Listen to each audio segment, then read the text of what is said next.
السلام علیکم رحمۃ اللہ وبرکاتہ۔ بسم اللہ الرحمن الرحیم۔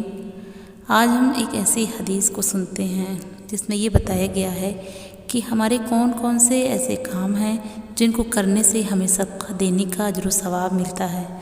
صدقہ صرف مال کی ادائیگی کا ہی نہیں ہے، بلکہ ہمارے کچھ ایسے قول و فعل ہیں، یعنی کچھ ایسے کام، کچھ ایسی باتیں بھی ہیں جو کہ ہم اپنے شب و روز کی زندگی میں کریں اور صدقہ دینے کا اجر و ثواب حاصل کر سکتے ہیں۔ تو آئیے حدیث کا مطالعہ کرتے ہیں کہ صدقہ کی ایک ہی معین شکل نہیں ہے، بلکہ اس کی بہت سی شکلیں ہو سکتی ہیں۔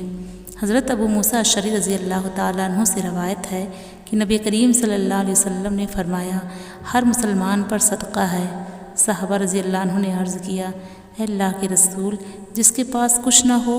فرمایا، اسے چاہیے کہ ہاتھ سے کام کرے، اپنے آپ کو بھی فائدہ پہنچائے اور صدقہ بھی کرے۔ صحابہ رضی اللہ عنہ نے عرض کیا، اگر وہ ایسا نہ کر سکے؟ فرمایا، کسی حاجت مند اور مصیبت زدہ انسان کو سہارا دے دے تو وہ بھی صدقہ ہے۔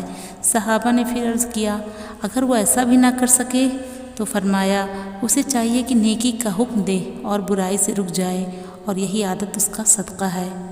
ابو ہریرہ رضی اللہ تعالیٰ عنہ سے روایت ہے کہ نبی کریم صلی اللہ علیہ وسلم نے فرمایا، نرم بات صدقہ ہے، یعنی اگر ہم کوئی اچھی بات، کوئی نرم بات بولتے ہیں تو وہ بھی صدقہ میں لکھا جاتا ہے، اور ہر وہ قدم جسے انسان نماز کی طرف یا مسجد کی طرف جانے کے لیے اٹھاتا ہے تو وہ بھی صدقہ ہے۔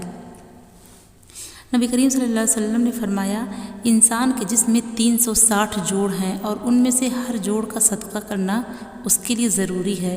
صحابہ کرام نے عرض کیا، اے اللہ کے رسول، ایسا کون کر سکتا ہے؟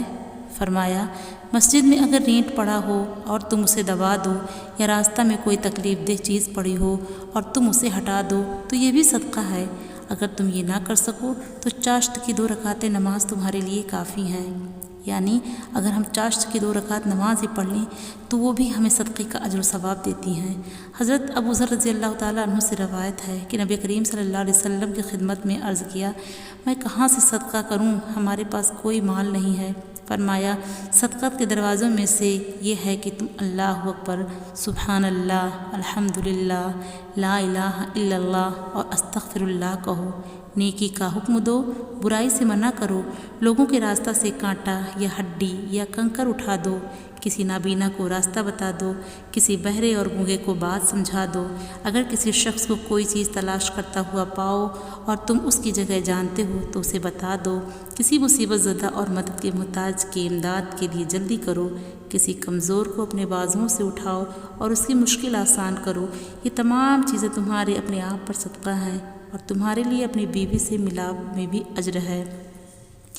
تو اسی طرح ہے کہ صدقہ دے کر تکلیف دینا یا کسی کو احسان جتانا، کسی شخص کو زکوٰۃ یا صدقہ دے کر اسے تکلیف دینا یا اس پر احسان جتانے سے صدقہ باطل ہو جاتا ہے۔ حرام مال کا صدقہ ہے کہ کیا ہم حرام مال کا صدقہ دے سکتے ہیں؟ نبی کریم صلی اللہ علیہ وسلم نے فرمایا، اے لوگو، اللہ پاک ہے اور وہ پاک ہی چیز قبول کرتا ہے۔ اللہ تعالیٰ نے مومنین کو بھی حکم دیا ہے جو اس نے رسولوں کو دیا ہے، یا ایھا الرسول کلوا من الطیبات واعملوا صالحا انی بما تعملون علیم۔ اے رسولوں، پاک چیزیں کھاؤ اور نیک عمل کرو، میں تمہارے اعمال کو جاننے والا ہوں۔ عورت کا اپنے شوہر کے مال میں سے صدقہ کرنا کیسا ہے؟ یہ بھی بات آتی ہے کہ کیا عورت اپنے شوہر کے مال میں سے صدقہ کر سکتی ہے؟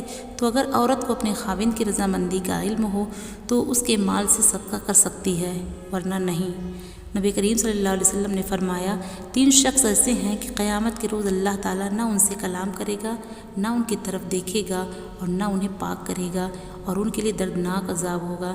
میں نے عرض کیا، اے اللہ کے رسول، ایسے لوگ تباہ و برباد ہو گئے، آخر یہ کون سے لوگ ہیں؟ فرمایا، دے کر احسان جتانے والا، اپنے تہبند کو غرور سے زمین پر گھسیٹ کر چلنے والا، یعنی کوئی بھی ایسا لباس پہنے جو زمین پہ گھسیٹتا ہوا ہو، اور جھوٹی قسم کھا کر اپنا سودا بیچنے والا۔